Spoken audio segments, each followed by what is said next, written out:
好，我们今天来玩一下奥斯曼。粉丝的要求很简单，打赢满加强苏德即可。作为另一款游戏的主角奥斯曼，我们的国策线还是比较长的，要一直点到这个收复马其顿才能开杀，所以前期比较无聊。对于没玩过这条线的人来说，想成立奥斯曼还是挺麻烦的。我们今天就来稍微点一下试试。开局依然没什么好说的，老三样加重军工。我们全国上下只有伊斯坦布尔是3级基建啊，开局只有4个军工也是难崩啊，这还是我们无敌的鸡哥吗？因为开局缺的枪太多，我们根本没法镇压，只能留下10个步兵师了，其他的部队全部删掉。苏联反对海峡再军事化，我们直接不退让，只要不是非历史，苏联都不会和你打。然后日常被英国抛弃，我们坚持到底即可。最后苏联退让，送我们120政治点，这个开局爽吃啊！前期政治点数还是比较多的，可以给这个德国和意大利的科学家庇护一下。陆军部长随便安排一个吧，我也不知道最后谁会留下来。6件史国策点完之后，就是不停的点这些法令、白嫖、支持度啊，一般就是尽量把这个稳定度还有战争支持度给它点满啊。这边最快速度先把这个科研槽拿到手啊。决议里面多了这个开办工厂的决议啊，没事可以点一下。多的点数依然是先开个部分动员，接下来国策的顺序比较随意，我们优先还是把这个条约点了，因为这个评估未来能给我们一个正面 buff 啊，只需要这个凯莫尔病倒我们就能吃到。这把就很巧了，这个凯莫尔居然在37年的2月就染疾了。这个反对党还没有组建，所以先不着急点，我们先让凯莫尔退个休。这个时间不固定啊，有的时候可能他得病得的比较晚。我们这局比较巧，所以现在可以点评估未来了。这个食物稳定肯定是要吃到手的。关于这个民主党派的事件，我们得控一下他的支持率啊，现在是 33%， 我们最好给他控在一半。这边有一个农村的舞弊现象，这个肯定是拿稳定度啊，还能给我们加中立的支持率。目前看他支持率差的比较多，我们可以同意他一个啊，同意就是加的多的这个选项。到这边土耳其民主党就成立了，他一旦成立，我们接下来就可以点这个选举了。在退休不久后，凯莫尔就没了，不过他留给我们的遗产还是在的，我们能稳吃15的稳定度。因为我们这个支持率控的比较好啊，所以在选举日是可以选择这个土耳其民主党的，就是我们这个蓝色的党派。选出来之后，我们领导人就变成曼德列斯了。接下来就是往这个清洗军官团方向点啊。换上这个领袖之后，我们多了一个圣战主义，还有中军主义，一个加人力，一个加支持度，都挺不错的。不知道为什么这个事件会出现2次啊，反复去世是吧？无所谓啊，反正他这个 buff 我们早就没有了，你反复移除也是一样的。接下来就是我们最爱的私有化了。作为这个坚定的自由主义者，我们应该学会更多的依靠私营企业，而不是让国家在建设上事无巨细的插手每一件事。要多用用这个无形的大手啊，直接给这个特拉比松送一个基建啊。私有化和世界和平都点完之后，就到了我们最后一步啊，清洗军官团啊。不把这些凯莫尔的残党全部扫除干净，我们就没办法有效的执掌政权，所以必须得打一场内战。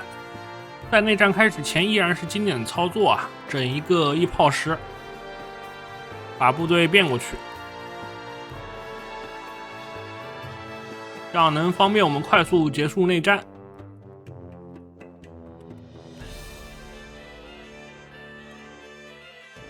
这个词我就不念了。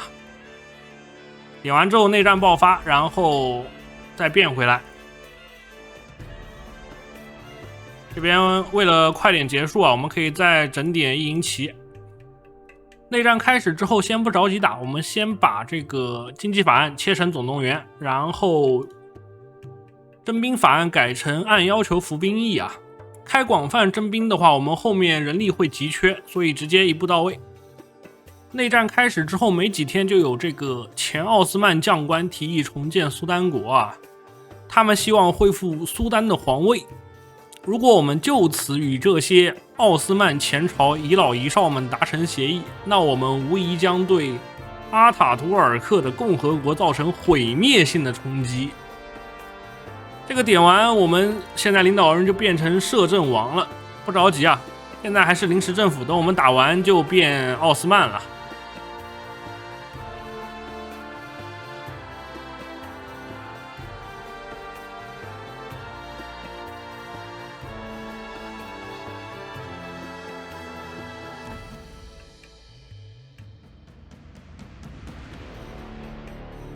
AI 只分到了4个1炮师，所以根本就没有挣扎的余地啊。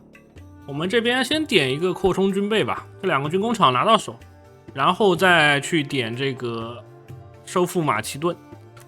在等接下来国策的时候，先做24个步兵师训练一下，待会儿作为主力去打希腊。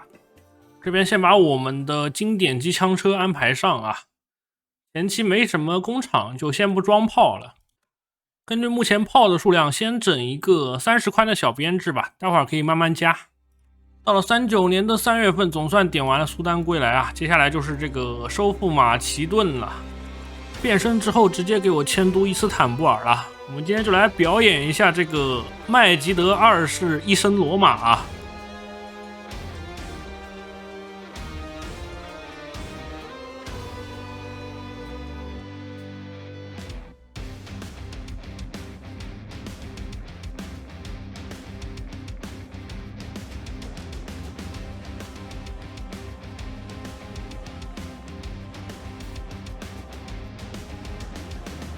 到这边希腊基本上就拿下了，他本身也没什么部队，只要在2战开始之前，应该是没人能拉他进阵营的。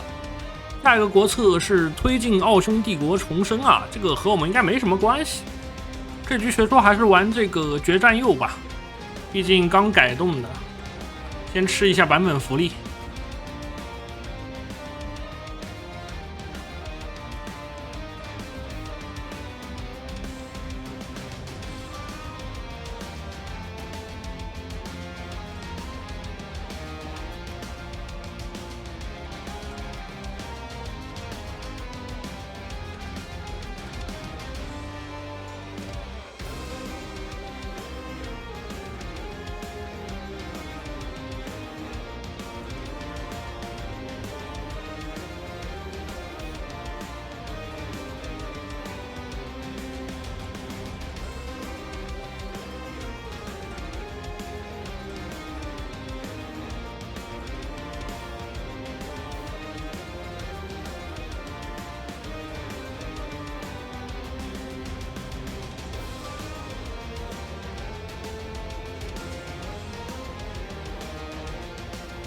考虑到希腊是我们的核心地啊，所以直接全吃。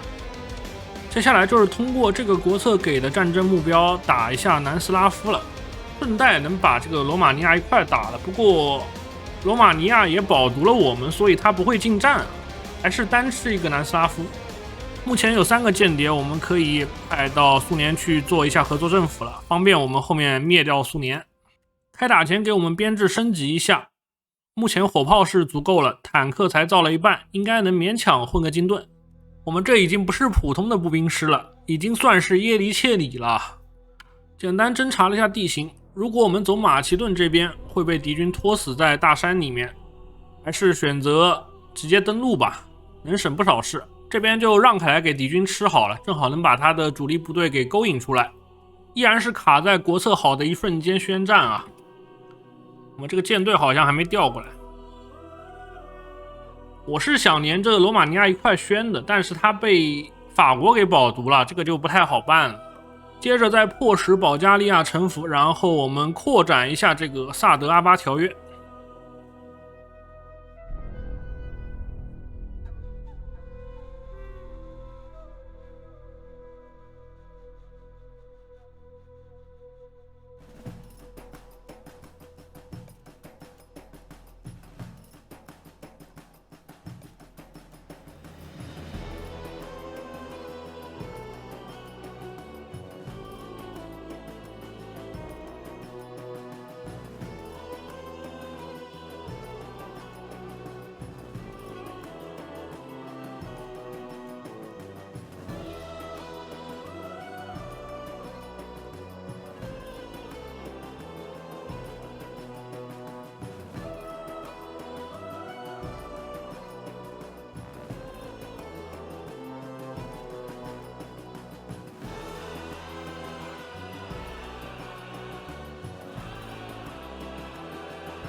虽然现在这个版本 AI 面对我们的偷家反应特别快，但它始终没有我快啊。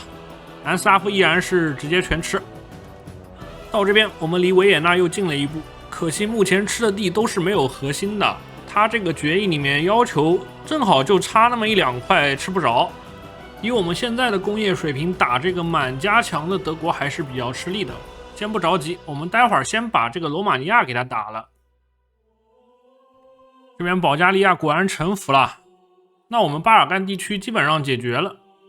接下来这个大马士革这边的话，我们可以点这个国策啊，应该能让法国让给我们。不过法国现在还没有投降，等他投降了再说。好，这次法国坚持到了39年的11月啊。随着法国变成了维希法国，对罗马尼亚的保读也就消失了。那我们趁此机会赶紧拿下罗马尼亚。傀儡保加利亚并不等于控制保加利亚的所有地区，待会儿还得给这个保加利亚修点工厂啊，把它吞了才行。这个斐迪南一世倒是坐上了我们的顺风车啊，直接上位了。正常他要上位的话，得点很多东西。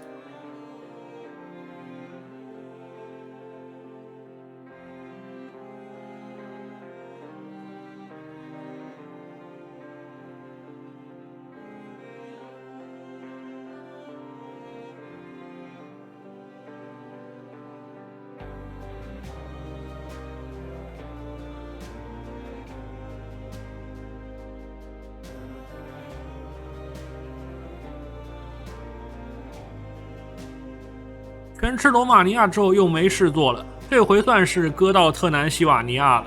可惜奥皇已经不在了，不过下个版本的话应该就有意思了。接下来的战略就是驱虎吞狼了。我们看这个苏德互相打，然后我们从下面先把意大利灭掉，再去把德国给他偷了。看来是我想多了，这个苏联直接开始正当化布科维纳了。国策点完之后，维希法国就把叙利亚还给我们了。这边直接欢迎重回帝国疆域啊，就不搞傀儡国了。这个决议能直接吃到叙利亚的核心，总算是重建奥斯曼了。这个国策点完又多了3个小弟，接下来就是想办法应付一下这个苏联啊。他这个布科维纳的宣称都快造好了，我们看看能不能给他放出来啊。这边直接放一个乌克兰出来吧，正好就这2块地啊。他这个正当化就没了啊，我们又可以开始安心发育了。按我们目前的水平，硬和苏联打也不是不行，主要是想偷懒啊，毕竟要打2个满加强，我们还是等部队攒好了直接平推吧。这集就先录到这儿吧，下集我们削一下 debuff， 直接开杀。